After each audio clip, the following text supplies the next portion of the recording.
O mga kabunyog, ano? Araw na ngayon ng Pasko, ha? Pero ang nakakalungkot, ano? Wala pa ring nakulong kahit isang politiko. Hmm? Wala pa ring nakulong kahit isang politiko.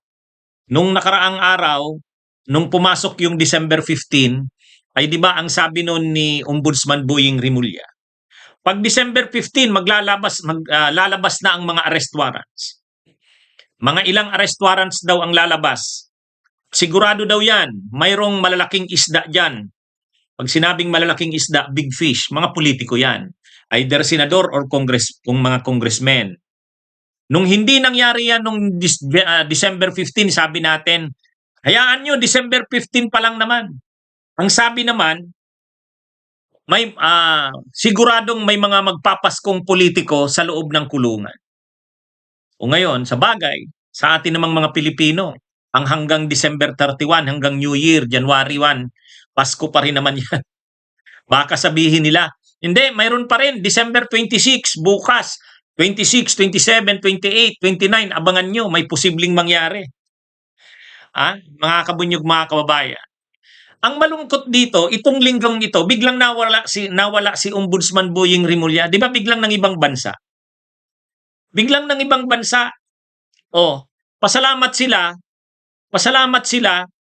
ano, ang mga nasa gobyerno kasi natabunan ng balita kay Catalina Cabral. Kaya nitong linggong ito, nitong mga nakaraang araw hanggang ngayon, Catalina Cabral ang pinag-uusapan. So yung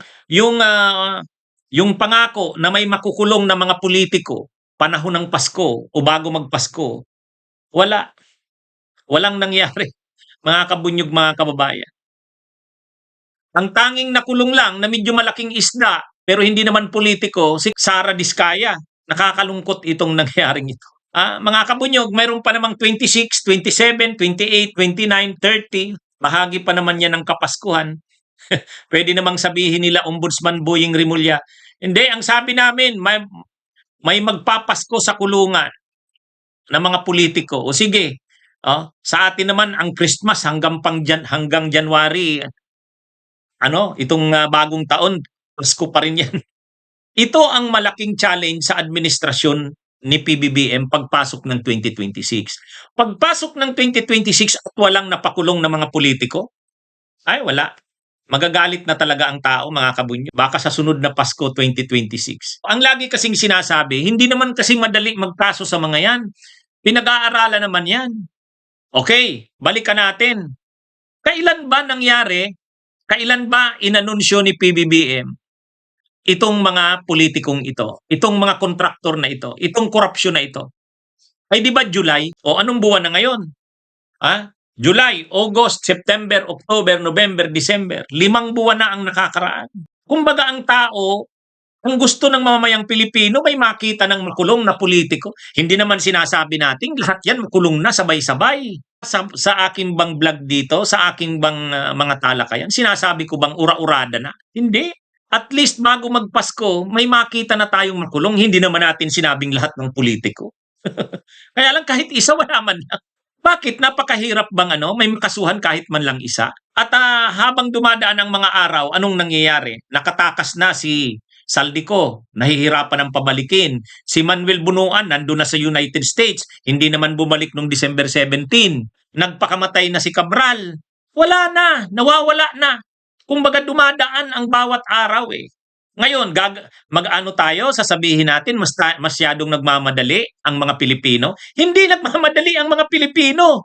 Napakabait nga ng mga Pilipino. O sige nga, tayo ba dito masyadong demanding? Hindi tayo masyadong demanding. Lagi tayong nasa pag-unawa. Ang ibang mga bansa, tingnan nyo ang Bangladesh, tingnan nyo ang Madagascar, tingnan nyo ang Nepal, tingnan nyo ang Indonesia. Mas malala ang sitwasyon natin kaysa kanila. Pero ano nang nangyari sa bansa nila? Sa bansa nila, wala na. Yung Bangladesh, nag-schedule na ng special elections. Mayroon na silang caretaker government.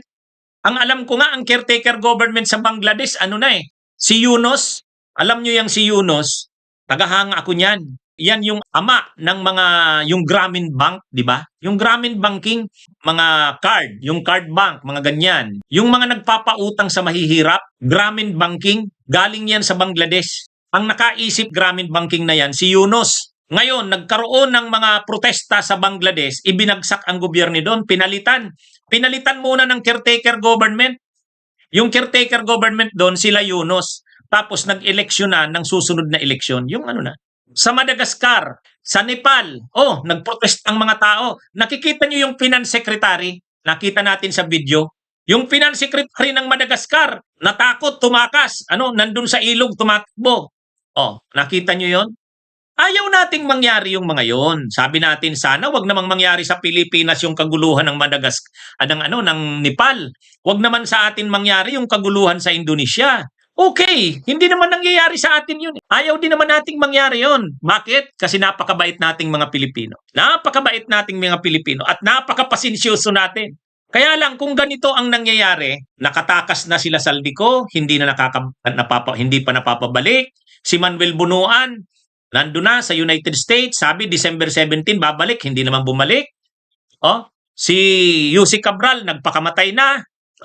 Hindi na makukumpirma yung Cabral files. At ito mga kabunyog, wala pa ni isang nakukulong na politiko. Okay, may nakulong na mga DPWH officials. Yung mga officials ng Region 4B. Yung mga officials ng DPWH sa Davao Region. Tapos si Sara Diskaya nakulong. Okay, pero nasaan ang politiko? Nasaan ang congressman? Nasaan ang senador? Ang sabi ni sobrang init, masyado daw tayo nagmamadali. 5 buwan na ang nakaraan, nagmamadali pa rin tayo niyan. Alam nyo, kung bawat araw na ganitong nangyayari, pabor ito sa mga Duterte. Yun ang malungkot dito. Kasi ang gusto ng mga Duterte ay hindi magtagumpay ang kampanyang ito sa korupsyon. Yung mga supporters ng Duterte at yung mga DDS, gusto nila mag-fail ito, pumalpak ito. Kasi pag pumalpak ito, may rason na para mag-create na naman sila ng mga kaguluhan. Tayo, gusto nating mag-succeed ito. Gusto nating mapanagot ang dapat managot. Pag hindi ito napanagot, wala. Lalakas na naman ang loob ng mga DDS. Kasi yung mga DDS, ganyan yan eh. Bakit gusto nating mag-succeed ang kampanya laban sa korupsyon? Para hindi magkagulo ang bayan natin. Sila Alcantara, magkano na ang naisauli ni Alcantara? Ang unang sinauli ni Alcantara, 110 million, tapos 71 million. Ang kabuuan daw na isasauli ni Alcantara ay 300 million. Si Bernardo wala pang sinasauli, pero ang sinasabi nila, yung isang kontraktor na nagpagamit ng lisensya niya, si Sally Santos, nagsauli na ng 15 million. May isasauli pa raw sa susunod na araw. Tingnan nyo yan ha, hindi pa yan yung mga big fish. Yan yung mga naging kasangkapan lang. Sila yung nagmaniobra ng mga kontrata na yan. Hindi sila yung big fish. Kasi ang big fish dyan, yung mga proponent ng mga projects na yan, yung mga kongresista, yung mga senador, yung mga officials ng executive department. Sila yung mga big fish dyan. Yung mga nasa taas, yung matataas na posisyon ng gobyerno. Kung ang pinag-uusapan natin dito, ay 300 million ang isasauli ni Alcantara. Kay Bernardo ay 1 billion. At ayon kay John Vic Rimulya, 20 billion ang kay Yussi Cabral. Imagine niyo ang nawalang pera sa bayan natin. Grabe. Kaya sa totoo lang, napakabait na natin. Tayong mamamayang Pilipino, napakabait na natin. Ngayon, ako kasi, kapag sinabi naman nila, Ombudsman Boying Rimulya, ganito ang pangako nila, o sige, pinagbibigyan natin. Kaya lang ito, nangako ng Pasko, may mamamasko sa kulungan ng mga politiko, kahit isa wala man. Hindi naman natin sinasabing lahat na ng politiko makulong. Hindi. Kaya lang sana may nakulong man lang nung panahon ng Pasko. Di ba, mga kabunyog, mga kababayan? Ngayon, anyway, sana pagpasok ng 2026, may makulong na dyan. Kasi kung hindi pa rin, galit na ang taong bayan. Huwag nilang maliitin ang galit ng taong bayan. Sa totoo lang, ang survey rating ni PBBM, trust rating and performance rating, pabagsak ng pabagsak. Si Gloria Arroyo, nung pinakamababa ang rating niya, 24.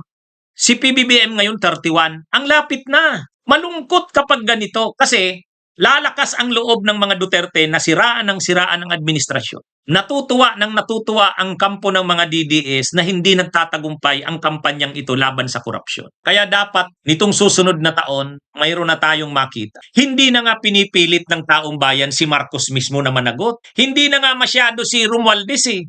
Pero ito man lang mga sila Escudero, sila Jinggoy, sila Revilla, sila Saldico, anong nangyayari kila Amina Pangandaman? Bakit hindi pa lang naiimbestigahan? Anong nangyari kay Lucas Bersamin? Anong nangyari doon sa dalawang undersecretary, si Adrian Bersamin at si Ulaybar, hindi pa rin naiimbestigahan? Nakakalungkot.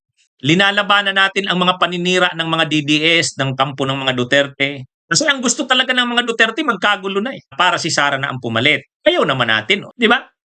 Okay, kung wala pang ebidensya kay Romualdez, di wag. Pero itong sila Escudero, sila Villanueva, sila Jinggoy Estrada, sila Revilla, bakit wala pa rin? O kahit isa man lang na kongresista. Ang sabi noon ni John B. Cremulya, makukulong si Yap. Si Eric Yap daw, makukulong yan bago magpasko. Nagpakamatay na lang si Cabral.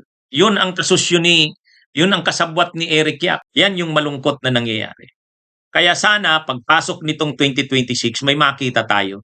Yang Kidiskaya, hindi naman nagtataka ang mga tao dyan. Alam na yan ang mga tao. Ang gustong makita ng mga tao, mga politiko. Kasi sa tindi ng nangyaring nakawan sa bayan natin, politiko ang gustong makita ng mga tao. Ang nakakulong ngayon, mga DPWH. Ang nakakulong ngayon si Diskaya. Nasaan yung mga politiko? Nasaan? Yan ang malungkot.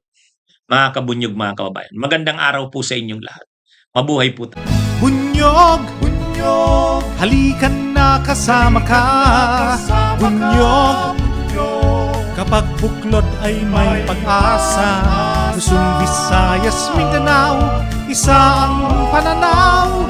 Sa bagong Pilipinas ang bunyog isisigaw.